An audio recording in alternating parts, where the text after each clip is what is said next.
Plastic pipe জয়েন্টের ক্ষেত্রে আসতেছে, আমরা জয়েন্ট যে ইউজ করবো প্লাস্টিক পাইপে, সেক্ষেত্রে যে আমরা সলিউশন ইউজ করব সেটাকে আমরা জেনারেল যে সাইডের ভাষায় প্লাস বইয়ের ভাষায় যেটা বলি সলভেন্ট সিমেন্ট অথবা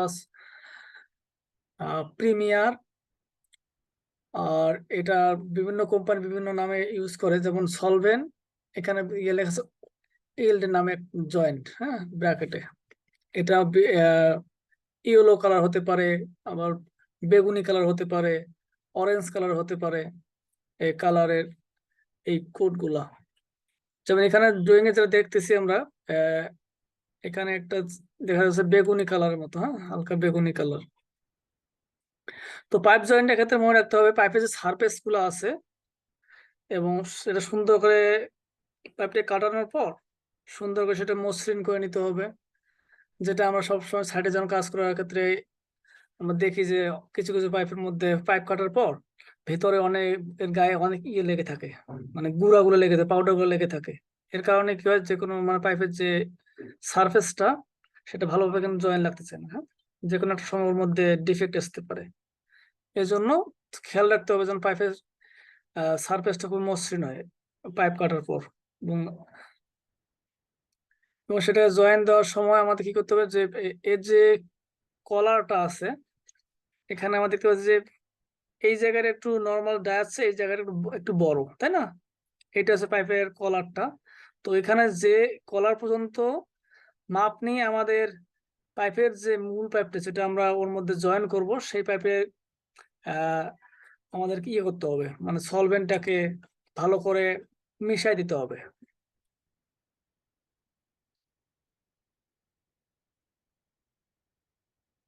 যেন এটা সহজে ওর যে কলার শেষ মাথা পর্যন্ত এটা জয়েন লাগতে পারে। তাহলে কি হবে, আমাদের জয়েন্টটা স্ট্রেন্থ ভালো পাবে। না হলে যদি আমরা অর্ধেক অর্ধেক দেই, তাহলে কি হবে, আমাদের জয়েন্টটা যে কোনো সময়ে সমস্যা হতে পারে। তো জয়েন্ট দেওয়ার পর গাম লাগানোর কয়েক সেকেন্ডের মধ্যে কিন্তু আমাদের এটাকে পাইপটাকে ভিতরে প্রবেশ করাতে হবে, হ্যাঁ, এটা একটু মাথায় রাখতে হবে। তো এখানে মেবি আমি মনে হয় যে সময়টা দিয়েছি কিনা জানি না, আহ এখানে সময়টা দেয়া নাই। তো এই পাইপ জয়েন্টের কিছু টাইম আছে, যে কত ইঞ্চি পাইপের জন্য আপনার কোন প্রিমিয়াম কোডের জন্য আপনার কত সেকেন্ড সময় পাবেন এই পাইপটা জয়েন লাগানোর জন্য, হ্যাঁ। এই নির্দিষ্ট সময়ের মধ্যে পাইপটা যদি আমরা জয়েন দিতে না পারি, তাহলে পাইপের যে ইয়েটা ম্যাটেরিয়ালসটা আছে বাতাসের সংস্পর্শে এসে এটা খুব তাড়াতাড়ি এটা আহ, শক্ত হয়ে যায়, হ্যাঁ। তো এখানে একটা জায়গায় শুধু বলা আছে 10 সেকেন্ড, হ্যাঁ। Next, hold this joint together firmly for about 10 second, without 10 সেকেন্ডের মধ্যে আমাকে এটা জয়েন্টটা শেষ সম্পূর্ণ করতে হবে। এটা আমার কাছে চার্ট আছে, আমি পরে আপনাকে সেটা দিয়ে দেবো আপনার সবাইকে।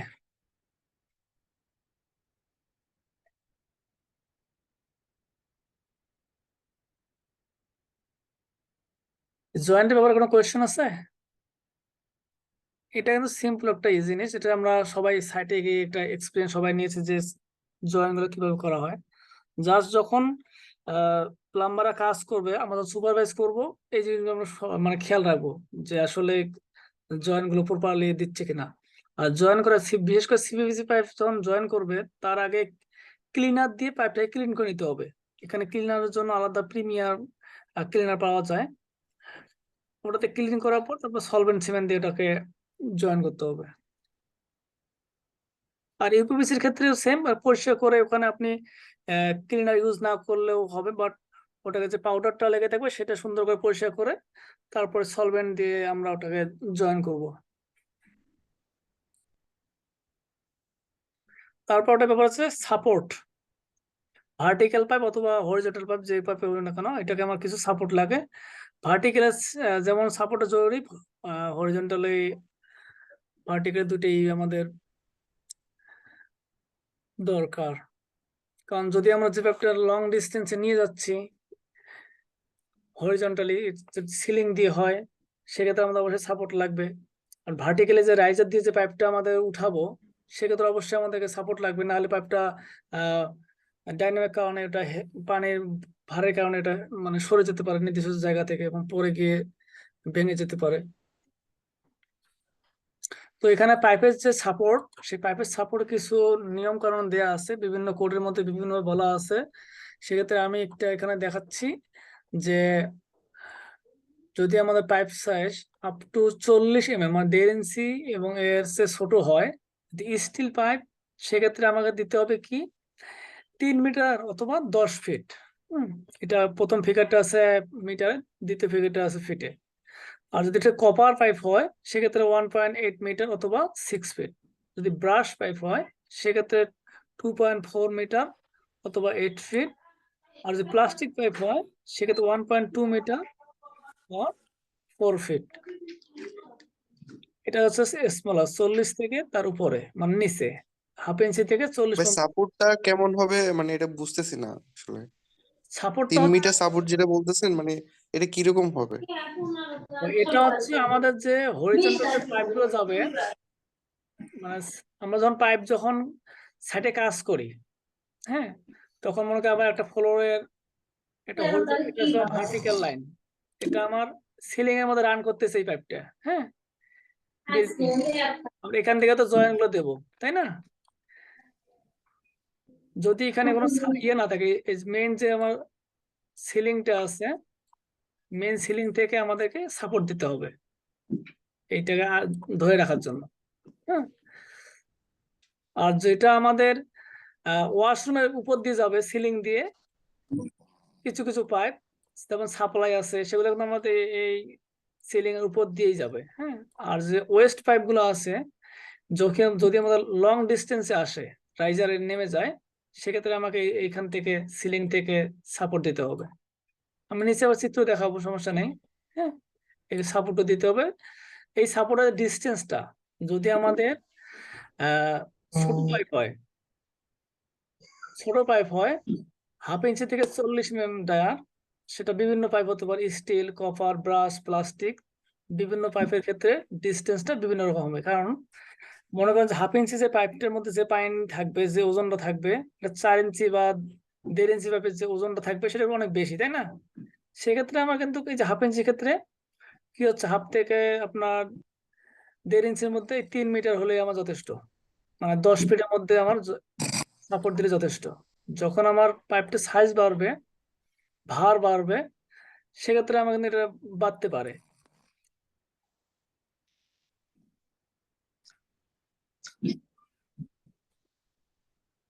বুঝতে পারছেন সকল ভাই? সাপোর্টটা কি মানে বলতেছেন 10 ফিট পর পর সাপোর্ট দেওয়া লাগবে এরকম? হ্যাঁ, এটা বিভিন্ন মানে পাইপের সাইজ অনুযায়ী সাপোর্টটা আসবে, এটা হরিজন্টাল রানের ক্ষেত্রে, হ্যাঁ, আর ভার্টিক্যাল আচ্ছা রানের আচ্ছা। ক্ষেত্রে। হুম। এই এখানে যেটা দেখানো হয়েছে সেটা তো ভার্টিক্যালটা, তাই না? ভার্টিক্যাল, হ্যাঁ, আমি সেটা বলতেছি, হরিজন্টালটা আমি আপনাদেরকে ওটা ইয়ে করতে দেবো। কারণ ভার্টিক্যালে তো আপনার তেমন ইয়ে নাই, কারণ পাইপের তো কিন্তু ঢালাই আসতেছে, এটা সরাসরি করতেছে না, কারণ আমাদের 10 ফিট পর পর আমার ক্লাম করলেই হচ্ছে, হ্যাঁ। আর হরিজন্টালের ক্ষেত্রে ওটা আমার এই যে মানগুলো আছে চেঞ্জ হয়ে যাবে, ও নির্দিষ্ট। কিন্তু আর প্লাস্টিকের পাইপটা এত কম ডিস্টেন্সে দেয়া লাগতেছে কেন? ভার্টিক্যালি যেটা আসতেছে সেটা কিন্তু আমাদের একটা রাইজার হয়ে আসতেছে, হ্যাঁ। এই রাইজারটা কি হয়, একটা সময় ক্লোজ করে দেওয়া হয়, মানে ইটের গাঁথনি দিয়ে বন্ধ করে দেওয়া হয়, হ্যাঁ। তো এখানে যে সাপোর্ট গুলো আছে, যে আমি দেখি যে হাফ ইঞ্চি থেকে 40 mm, এর মধ্যে যে পাইনিটা আছে, হুম, কিন্তু খুবই মানে সামান্য একটা ওয়েট আসবে ভার্টিক্যালি যে ফোর্সটা ইয়েটা, এর জন্য কিন্তু আমার ডিস্টেন্সটা বেড়ে যাচ্ছে, বাস কমে যাচ্ছে। আর প্লাস্টিক পাইপে কিন্তু সেলফ যে ওয়েটটা এমনিতে কিন্তু কম, তাই না? আর ব্রাশ পেপে কিন্তু সেলফ ওয়েটটা এমনিতেই বেশি। কপারটা কপারটা হচ্ছে আমাদের প্লাস্টিকের চেয়ে একটু বেশি, আবার স্টিলটা আবার এই তিনটের চেয়ে স্টিলটা আবার একটু বেশি, ঠিক আছে?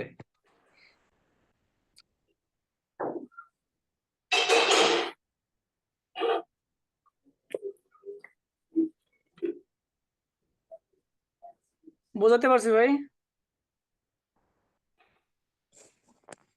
জি ভাইয়া, বুঝতে পারছি। আপনি একটু পিকচার দেখাইলে মনে হয় আরো ক্লিয়ারলি বুঝবো আর হ্যাঁ, কি। পিকচার আমাদের নেক্সট ইয়েতে আসবে, স্লাইডে আসবে, হ্যাঁ।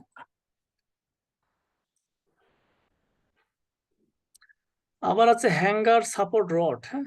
এই হ্যাঙ্গার সাপোর্ট রড আমরা যে রডটা দিয়ে সাপোর্ট দেব, হুম, সেই রডের যে ডায়ামিটার গুলো কত হবে সেটা কিন্তু এখানে মেনশন করা আছে। হ্যাঁ, এগুলা as per site condition change হতে পারে, এজন্য আমাদেরকে সেগুলো চেক করতে হবে যে কত ইঞ্চি পাইপের জন্য আমরা এখানে কত ওয়েট আসতেছে, এর জন্য আমরা কত সুত রড ইউজ করব, সেটা রয়্যাল প্লাগ ইউজ করব, এই জিনিসগুলো আমাদেরকে মানে মনে রাখতে হবে। তো এখানে যে পাইপের সাইজ গুলো আছে, সিরিয়াল যদি আমরা একে দেখি, হাফ ইঞ্চি থেকে শুরু করে 50 mm পর্যন্ত রডের যে সাইজ সেটা 10 mm, মানে 3/8 মিলিমিটার। হ্যাঁ, 10 mm অথবা 3/8 ইঞ্চ।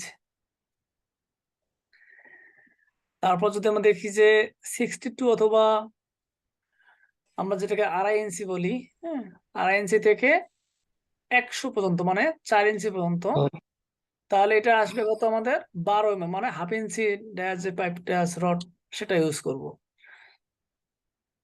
সেক্ষেত্রে সুতে যদি যাই আমরা 3 থেকে 4 সুতের মতো যে রডটা সেটা ইউজ করব। আবার 5 ইঞ্চি থেকে আবার 6 ইঞ্চি পর্যন্ত যদি আমাদের পাইপ হয়, সেটার ক্ষেত্রে আমরা ইউজ করবো কত, 16 mm। তার মানে আমাদের প্রায় 5 সুত রডের মতো, 3 5 15, হ্যাঁ 5 সুত রডের মতো লাগতেছে। এর চেয়ে যে লার্জার পাইপ যায় 6 ইঞ্চির উপরে, সেক্ষেত্রে আমরা 20 mm রড সাপোর্ট হিসেবে ইউজ করতে পারি, হ্যাঙ্গার সাপোর্ট হিসেবে। আমরা যত বড় মানে পাইপের মধ্যে যত বড় সাপোর্ট ইউজ করব, সেক্ষেত্রে আমাদের স্ট্যান্ডটা ভালো হবে। স্ট্যান্ডটা ভালো হলে যে কোনো সময় যদি কোনো একটা বিল্ডিং এ যদি মানে ঘূর্ণিঝড় sorry, আপনার ভূমিকম্প হয়, এক্ষেত্রে কি হয়, পাইপের মধ্যে মানে টোটাল বিল্ডিং এ তো ভাইব্রেট হয়, তাই না? ভাইব্রেটের কারণে যেন আমাদের এই পাইপগুলো যেন বিচ্ছিন্ন হয়ে না যায়, সেই জন্য কিন্তু আমাদের সাপোর্টটা একটু ভালোভাবে দেওয়া দরকার, এবং এর ক্ষেত্রে ডাইনামিক কিছু সাপোর্ট আছে, সেই ডাইনামিক সাপোর্ট গুলো দেওয়া প্রয়োজন।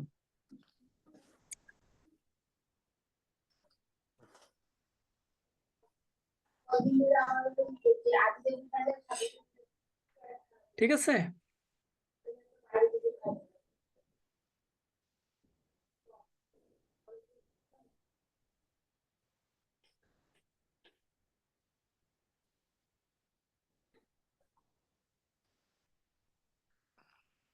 এখানে মানে পিকচারটা দেয়া নাই, আর নেক্সট স্লাইডে আমি পিকচারটা আপনাকে দিয়ে দেবো, মানে ওই হ্যাঙ্গার সাপোর্টের যে পিকচারটা আছে সেটা দিয়ে। আর এক্ষেত্রে আমাদের এখানে যে 28 নম্বর সেটটা, সেটা হচ্ছে water supply pipe joint testing. হ্যাঁ, আমরা তো জয়েন্ট দিলাম, সাপোর্ট করলাম, এখন আমরা কি করব, পাইপের যে লিক অথবা যে জয়েন্ট গুলোর যে লিকেজ সেগুলো টেস্ট করব, তাই না? আমরা সাইডে গিয়ে টেস্ট করি না? যদি আমরা বিল্ডিং নতুন বিল্ডিং ওয়্যারিং করি, সেক্ষেত্রে আমরা অবশ্যই লিক প্রুফ হচ্ছে কিনা সেটা আমরা চেক করি। এটা চেক করার কারণ হচ্ছে যেন আমার এই বিল্ডিং এর যে সুন্দর একটা পরিবেশ, এই পরিবেশটা যেন আবার নষ্ট হয়ে না যায় এই পাইপের ফিটিংস এর কারণে। মনে করি একটা পাইপের ফিটিংস আমরা করলাম, কিন্তু কিছুদিন পর সেখান থেকে আমাদের লিক করে পানি আসলো ওয়ালের মধ্যে। এই পানিটা কি হবে, একটা সময় স্যাঁতসেঁতে হবে, বিল্ডিং এর ওয়েটেড থাকবে, যদি কখনো কোনো পাখি সেখানে মলত্যাগ করে তাহলে ওখানে গাছের জন্ম হবে। হয়তো এটা প্রথম দিকে স্লাইড এটা দেখছিলাম আমরা, যে একটা বিল্ডিং এর আহ মধ্যে কিছু ওয়ালের মধ্যে গাছ, শ্যাওলা, তারপর বিভিন্ন পরগাছা মানে জন্মাচ্ছিল। সো এক্ষেত্রে আমাদের কি করতে হবে, পাইপের যে নর্মাল যে প্রসেস গুলো আছে পাইপের লিক চেক করার জন্য, এখানে 5টা টার্ম বলা আছে, যে এটা কি করতে হবে, প্রত্যেকটা যে ওপেনিং আছে, সর্বশেষ যে ওপেনিং গুলো পাবো আমরা বিপ কক, অথবা যেখানে ফসেট আছে যে এরিয়া গুলো আছে, সেখানে আমরা কি করবো, ওগুলো প্রত্যেকটা ইন ক্যাপ দিয়ে বা রয়্যাল প্লাগ বা আমরা হেক্স প্লাগ দিয়ে আমরা কি করবো, ওটাকে বন্ধ করে দেব, বা ইন ক্যাপ দিয়ে বন্ধ করে দেবো। দেওয়ার পর কি করবো, আমরা এটাকে দুইটা ভাবে আমরা চেক করতে পারি, ওয়াটার দিয়ে অথবা এয়ার দিয়ে।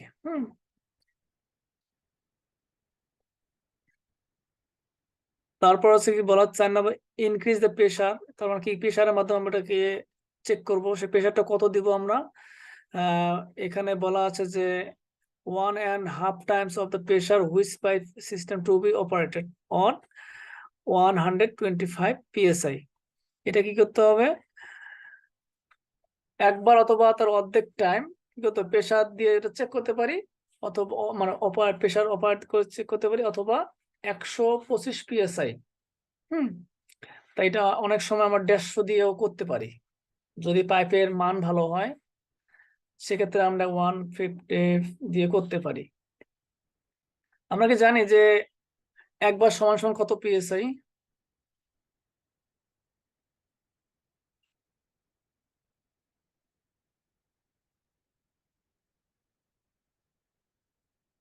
বলতে পারবেন কেউ ভাই?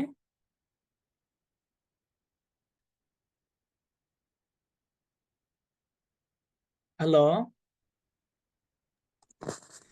শুনতেছেন সবাই? হ্যাঁ জি ভাই, শুনতেছি ভাই। শুনতেছি। যে একবার সমান সমান কত পিএসআই বলতে পারবেন? আচ্ছা, একবার সমান সমান অ্যাপ্রক্সিমেটলি প্রায় 14 দশমিক সামথিং হবে। হ্যাঁ 14.5 পিএসআই। তোমার এখানে 125 পিএসআই দিয়ে আমরা পাইপটাকে চেক করব। এবং এই পাইপে কেউ কি কখনো সাইডের মধ্যে এই যে পাইপের যে লিক টেস্ট করছিলেন? ভাই কখনো হ্যাঁ করা হয়নি, কিন্তু আমার করছিলাম। কোশ্চেন হলো যে এত একটা লং ডিস্টেন্স পাইপ থাকবে, জয়েন্ট থাকবে, ফিটিংস থাকবে, তো আমি এখন এক প্রান্তে যদি প্রেসার দিই, এখন এতগুলো ফিটিংস আমি কেমনে চেক করবো? কিছু কিছু তো যদি ওয়ালের ভিতরে চলে যায়, কিছু কিছু যদি মাটির নিচে চলে যায়, এগুলো তো চেক করা কেমনে পসিবল?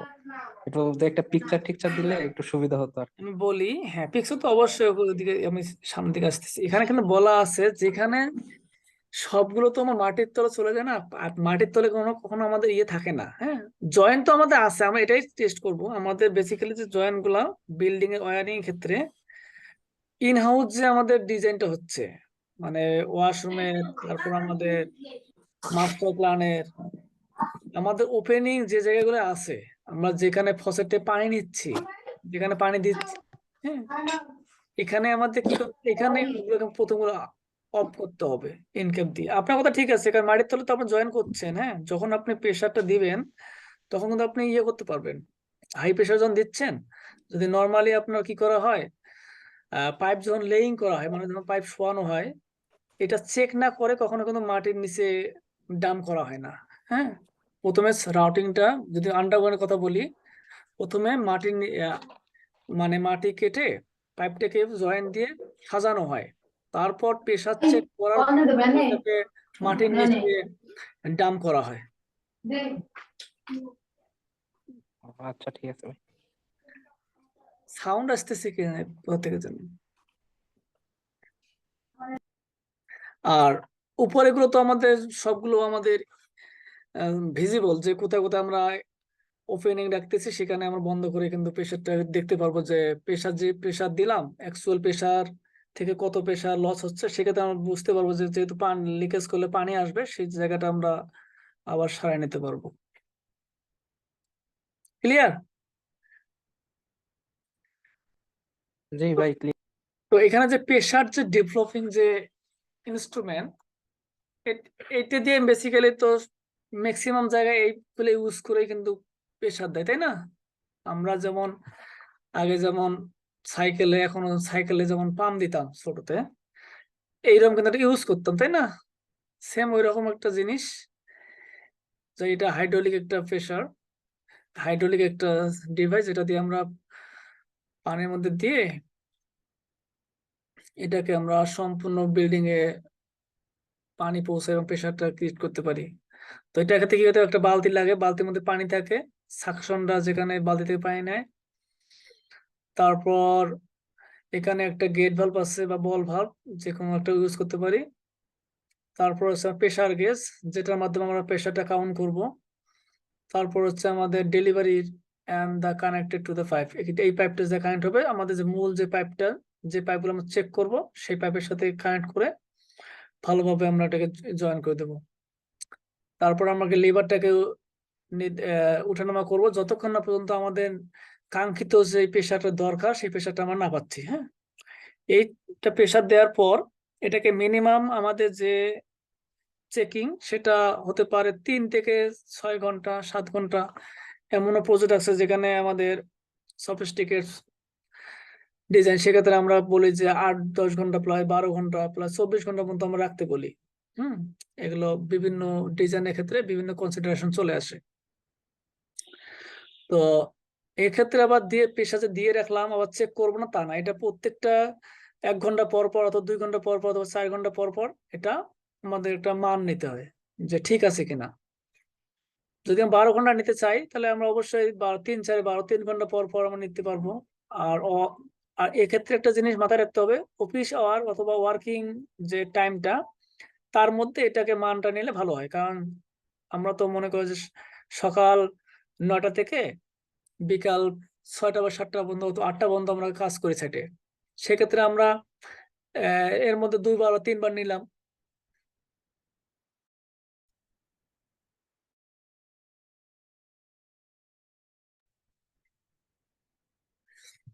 দুইবার বা 3বার ভাই নিলাম। প্রেসারের রিডিংটা কোথা থেকে নিব আপনার যেগুলো বলতেছেন? হ্যাঁ, প্রেশারটা নিব আমরা এই যে গিউজ থেকে, প্রেশার যে আমরা গিউজটা বসাচ্ছি না, এই যে এইটা ডায়াফ্রামটা এইখান থেকে নেব, এই যে এইখান থেকে এই ডায়াল থেকে নেব।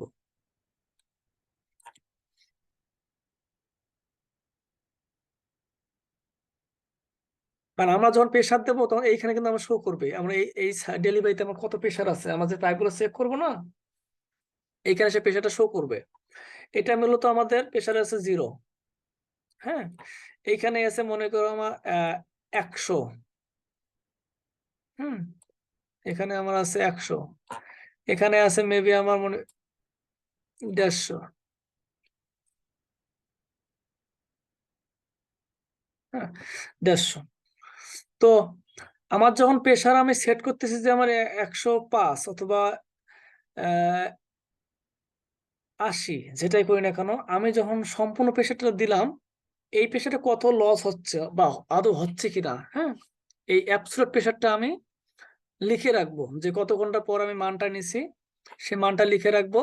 যখন আমি আমার কনসালটেন্ট অথবা যখন আমার অফিস আমার যে প্রজেক্ট যে হেড আছে সে যদি বলে যে আমাদের প্রেশার রিপোর্ট নিয়ে আসেন বা আমরা কি পাচ্ছি, যদি কোথাও জয়েন্ট লিখে যাচ্ছে কিনা, সেক্ষেত্রে আমরা এই মান দেখলে বুঝতে পারবো যে 1 ঘন্টা পর বা 3 ঘন্টা পর 4 ঘন্টা পর যে পার্টটা নিচ্ছি আমরা, যে প্রেশারটা নিচ্ছি, সেটা দেখলে রিপোর্টটা দেখলে আমরা বুঝতে পারবো যে সিস্টেম ঠিক আছে কিনা। যদি সিস্টেমে যদি আমাদের পাইপে যদি কোথাও লিকেজ থাকে তাহলে এই যে প্রেশার আমরা সেট করতেছি সেই প্রেশারটা কি হবে, কমে যাবে, তাই না? যদি লিক হয় তাহলে প্রেশারটা কমে যাবে। যদি আমার লিক না থাকে তাহলে আমরা যে প্রেশারটা ইউজ করব সেই প্রেশারটা কিন্তু থাকবে।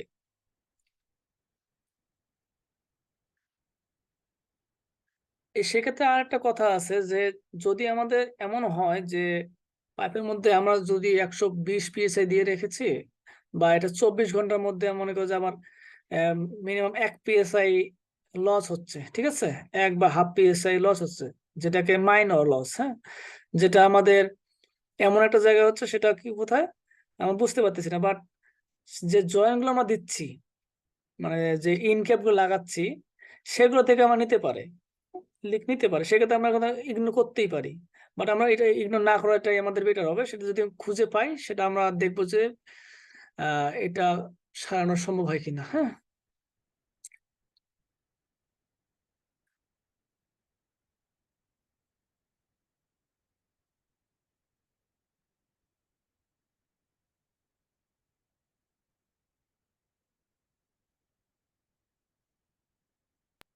ভাই কত পার্সেন্ট অ্যালাউ করবো আমরা যদি সবকিছু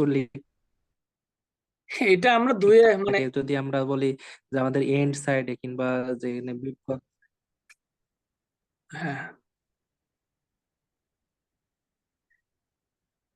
এখানে ভাই আমরা চেষ্টা করব যে যদি মানে হাফ থেকে 1 PSI হলে আমরা ইগনোর করার চেষ্টা করব, বাট তাও ইগনোর করতে চাইবো না। হ্যাঁ, আমরা একটা সলিউশনটা বের করার চেষ্টা করবো যে কোথায় লিকটা আছে, ভালো করে প্রপার জয়েন্টটা দেওয়ার চেষ্টা করব। এটা বেসিক্যালি হাফ বা 1 PSI যদি আপনার লস হয় সেটা হবে অবশ্যই আমরা যে জয়েন্টটা দিচ্ছি ইয়ের ক্ষেত্রে, ওই ইনফ্লাগ গুলো আছে না, এইখানে হওয়ার চান্সেস বেশি থাকে। হুম, জি জি।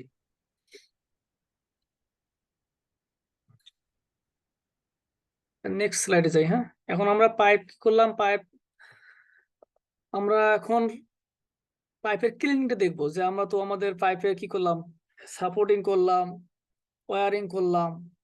এখন আমরা এটাকে প্রেসার চেক করলাম। এখন পাইপটাকে আমরা কি করব, টোটাল যে সিস্টেমটা আছে সিস্টেমটাকে আমরা ক্লিন করব, তাই না? যেন আমার এটা মানুষের জন্য ইউজেবল হয়, মানুষের জন্য কোনো সমস্যা না হয়, সে পানিটা আমরাকে যেটাকে ইউজ করব সেটা যেন মানুষের হেলথকে খারাপ না করে, যে কোনো ইকুইপমেন্ট গুলো নষ্ট না করে। সেক্ষেত্রে কি করবো, পাইপ গুলো আমরা এখন পাইপ ক্লিন করব।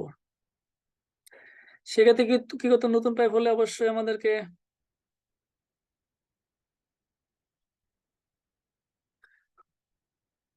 এই পাইপ ক্লিন করার জন্য প্রথমে কি করতে হবে, এখানে যে সাজেস্ট করতেছে এটা একটা রিসার্চ বই থেকে নেয়, প্লাস আমাদের কোডে দেয়া আছে ট্যাঙ্ক থেকে পাইপ গুলা ক্লিন করার জন্য যে ক্লোরিনেট দিয়ে এর মাত্রার যেটা আছে, এখানে বলা আছে যে 50 মিলিগ্রাম/লিটার। হ্যাঁ, ক্লোরিনেট আফটার 24 ঘন্টা। ঠিক আছে, এই যে এটা ট্যাঙ্ক থেকে আমরা দিতে পারি। হ্যাঁ, এই যে এটা বলছে যে ক্লোরিনেট বাই 50 মিলিগ্রাম/লিটারে আমার কি করতে হবে, 50 মিলিগ্রাম ইউজ করতে হবে। এটা ঘন্টা রাখতে হবে, পাইপগুলোকে 24 ঘন্টা রাখতে হবে ওর ভিতরে। তারপর কি বলতেছে আবার 200 মিলিগ্রাম/লিটার ফর 3 আওয়ার্স। যদি আমরা ডিউরেশন কমাই তাহলে আমার কি করতে হবে, এই যে ক্লোরিন যেটা আছে তার পরিমাণটা বাড়াতে হবে। হ্যাঁ, ক্লোরিনেটেড। আর যদি আমরা ডিউরেশন আমরা বাড়াই দেই তাহলে আমাদের এর পরিমাণটা কমে যাবে, তাই না?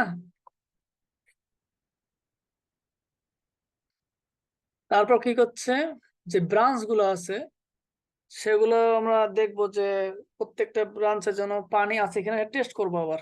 ওই যে আমাদের যে কোনো ওয়াশরুমে আমরা এটা চেক করতে পারি, জাস্ট আদৌ কি আমাদের সে পানিগুলা ঠিক মতো আসতেছে কিনা ক্লিনের পর।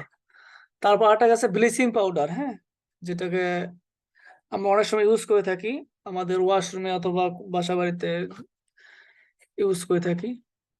সেই ব্লিচিং পাউডার কি করতে পারি, ব্লিচিং পাউডার পানির মধ্যে মিশাই কিন্তু আমরা সেটাকে ইউজ করতে পারি পাইপ পরিষ্কার করার জন্য। সেক্ষেত্রে যে মাত্রাটা এখানে বলা আছে, সে মাত্রা এখানে যদি দেখি যে মাত্রা তেমন কি আছে এখানে, 1 মিলিগ্রাম/লিটার। হ্যাঁ,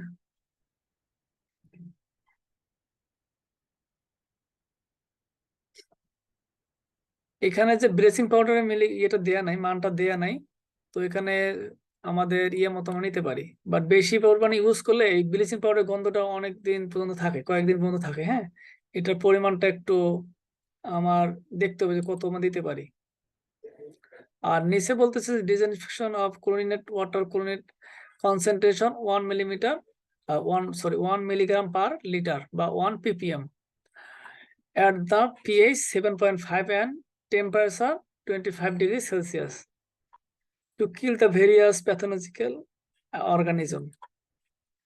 আমরা যে এটাকে মানে ক্লিন করবো যে পাইপটা, সেটা যে ক্লোরিনের পরিমাণ এটাকে আমাদের কত মধ্যে রাখতে হবে, সেটা 1 মিলিগ্রাম/লিটার বা 1 ppm রাখতে হবে, যেন কি হয়। আচ্ছা ভাইয়া, এই কি আপনার এই যেটা ড্রিঙ্কিং ওয়াটারের এটার কথা বলতেছেন, নাকি সব ফাইভে এরকম করা লাগবে? না না না, এখানে হ্যাঁ ড্রিঙ্কিং এর জন্য। এখানে যে প্রথম যে ক্লিনিংটা হবে পাইপে ভিতরে তো ক্লিন করবো আমরা, হ্যাঁ সেই ক্লিনিং এর কথাটা বলা হচ্ছে এখানে। ট্যাঙ্ক এটা কি সব ফাইভেই করা লাগবে? আপনার যেরকম ওয়াস্ট ওয়াস্ট পাইপ যেগুলা, না ড্রেন না পাইপ না না যেগুলো, না, সবগুলাই? ওয়েস্ট পাইপ করতে হবে না। আমাদের সাপ্লাই পাইপ গুলো, আমাদের যে পাইপ গুলো আমরা যে পাইপ গুলো থেকে পানি আমরা ইউজ করব হাউস হোল্ডের জন্য, বিশেষ করে ক্লিন ওয়াটার যেটা বলি আমরা, পোর্টেবল ওয়াটার, যেটাকে আমরা হাত ধোবো, গোসল করব, এই পানিগুলো যে পাইপ দিয়ে আসবে সেই পাইপটা। ভাই এই প্র্যাকটিস কি কেউ করে? আমি তো দেখি নাই কখনো। হ্যাঁ, এটাই তো কথা। সবাই তো এটা জেনারেলি করে, জেনারেলি সাইডে যেটা হয় ওই ট্যাঙ্ক থেকে শুধু পাইপ পানি দিয়ে কিছুক্ষণ আমাদের ট্যাপ গুলো ছেড়ে রাখা হয়, হ্যাঁ এটাই। ক্লোজ করে রাখে হ্যাঁ মানে। হ্যাঁ, কিন্তু এটা যে পাইপের ভিতরে যে যখন ম্যানুফ্যাকচার হয়ে পাইপ গুলো আসে সাইটে, হ্যাঁ এগুলো তো তেমন তো ক্লিন করে না, যে কেমিক্যাল গুলো দিয়ে তৈরি হয়ে থাকে তার গায়ে তো লেগেই থাকে, তাই না? যখন আমরা আঙ্গুল দিয়ে এটাকে দেখবো, দেখবো যে সাদা সাদা কিছু পাউডার আছে, আসে না? একটা যেমন একটা গন্ধ হ্যাঁ, আসে না? কিছুটা থাকে যায়, হ্যাঁ হ্যাঁ। হ্যাঁ, এগুলোকে ক্লিন করতে হয়। নর্মাল পানি আসলে সেইটা কিন্তু সহজে ক্লিন হতে চায় না। এক্ষেত্রে আরেকটা ইয়ে আছে, যদি আমরা এগুলো ইউজ না করি, অনেক সময় কি করতে পারি, ক্যালসিয়াম সরি হাইড্রোজেন পারঅক্সাইড আছে, সেটা দিয়ে কিন্তু আমরা এটাকে ক্লিন করতে পারি। হুম, সচরাচর যেটা বললেন যে আসলে এই সাইটের মধ্যে তেমনটা অনেক কিছুই করতে চায় না, কারণ এটা কস্ট বাড়াতে চায় না। বিশেষ করে ডেভেলপার হলে তো কোনো কথাই নেই।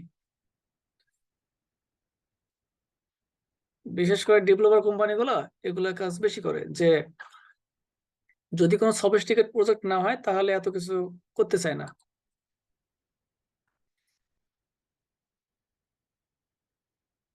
তারপর এখানে যে কিছু ইয়ে আছে, যেমন এখানে কয়েকটা ভাইরাসের কথা বলা আছে, সেগুলোর জন্য আমাদের যে পাইপের যে যে পানিগুলা যে মান, সেগুলো হেপাটাইটিস এ ভাইরাসের জন্য অ্যাবাউট 16 মিনিট। তারপর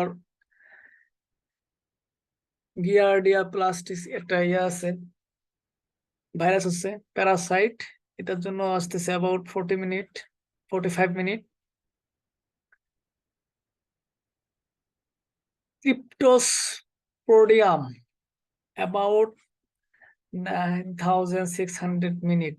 প্রায় এটার জন্য যদি আমরা এই ইউজ করতে চাই, সেক্ষেত্রে প্রায় 6 থেকে 7 দিন আমাদেরকে এটা রাখতে হবে।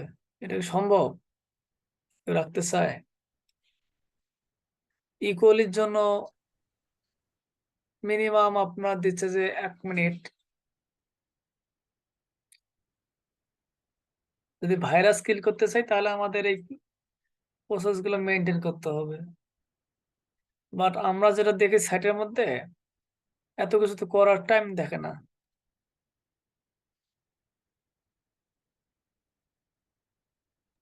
বা এটা কি সকল ধরনের পাইপ ম্যাটেরিয়ালের ক্ষেত্রে একই সলিউশন ইউজ করা হয়? যেমন স্টিল পাইপ, তারপরে কার্বন স্টিল, না, এখানে প্লাস্টিক। আমাদের মোট কথা এখানে বলতে চাই, যে পানিটা আমরা ইউজ করবো, আমি বলতেছি আবার, যে পানিটা আমরা হাউস হোল্ডের জন্য ইউজ করব সব সময়, হ্যাঁ সেই পাইপের ক্ষেত্রে আমি এটা ইউজ করব। আমি মনে করি ফায়ার, হ্যাঁ, সেটাই তো বলতেছি। হ্যাঁ কিন্তু আমি শুধু পাইপের ম্যাটেরিয়ালটার কথা বলতেছি, যেমন হ্যাঁ কেউ যদি হ্যাঁ হ্যাঁ হ্যাঁ, যে যেটা দিয়ে আসুক না কেন, আমাকে এটা মেনটেন করতে হবে, যে আমার হাউস হোল্ডের ক্ষেত্রে।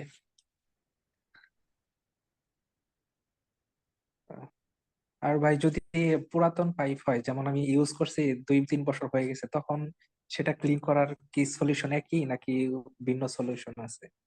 যেগুলো আমরা অনেকদিন হয়ে গেছে ইউজ করেছি, সেগুলোর মধ্যে জমে কি, এগুলোর মধ্যে আছে বেসিক্যালি পাইপের মধ্যে জমবে আপনার কালো স্তর জমবে, আয়রন জমবে, হ্যাঁ এগুলোর জন্য আপনাকে এগুলো ইউজ করতে পারেন। হ্যাঁ, সেক্ষেত্রে আবার পাইপ গুলোকে যদি বড় স্কেলের হয়ে যায় ইয়েগুলা, স্তরগুলো যদি বড় হয়ে যায়, তাহলে আপনাকে হ্যাঁ এর মাত্রাটা আরো বাড়াইতে হবে। ক্যালসিয়াম এই যে অক্সাইড, তারপর ক্যালসিয়াম কার্বনেট অথবা হাইড্রোক্লিক, এই যে এখানে যে এটা বলা আছে হাইড্রোক্লোরিক অ্যাসিড, হ্যাঁ এগুলো তখন ইউজ করতে পারবেন। আবার কেমিক্যাল ইউজের ক্ষেত্রে সবচেয়ে সেন্সিটিভ হচ্ছে আপনার যে এমএস পাইপ, হ্যাঁ এটা সেন্সিটিভ, যদি সবের ক্ষেত্রে সেন্সিটিভ, তবে ক্যালসিয়াম কার্বনেট আপনি ইউজ করতে পারি, যেটা তেমন কোনো ইয়ে করবে না। বাট কেমিক্যাল ইউজের ক্ষেত্রে সতর্ক, এবং সেটা পরিমাণ মতো, যারা বেসিক্যালি ক্লিনিং এর পারপাস কাজ করে তাদের পরামর্শ নিয়ে বা তাদেরকে দ্বারা এই কাজটা করাতে হবে। হুম। আচ্ছা। আর এমনি ভাই আমরা পোর্টেবল ওয়াটার যেগুলো, এগুলো এমনি কতদিন পর পর পাইপলাইনটা ক্লিন করা আমাদের প্রয়োজন? কোনো এরকম কোনো গাইডলাইন কি আছে? গাইডলাইন তো অনেক কিছু আছে, এগুলো তো আমরা মানি না। মিনিমাম আপনার 6 মাস 1 বছর পর একবার ক্লিন করা দরকার, যদি ভালো। আমরা তো 3 বছর 4 বছর পর পরও করি না, এরকম হ্যাঁ, সিচুয়েশন হয়ে গেছে। কারণ মিনিমাম যদি আমার ওয়াশরুমে যদি আমার বিল্ডিং এ যদি ডাব্লিউটিপি না থাকে, সিটি থেকে যে পানিটা আমরা নেই নর্মালি, হ্যাঁ, প্রায় 3-4 মাস লাগবে না আপনার এই পাইপটার মধ্যে স্তর জমতে, হ্যাঁ, ভিতরে যে স্তরটা কালো হয়ে যাবে বা একটা আয়রন হয়ে যাবে, অথবা আপনার এর গায়ে যে পানিটা আসবে এর মধ্যে আপনার শ্যাওলা জমবে। শ্যাওলা বলতে একটা যে জেলি টাইপের একটা স্তর হয়ে যাবে, এটা আস্তে আস্তে আপনার কালো স্তরে জমা হবে। হুম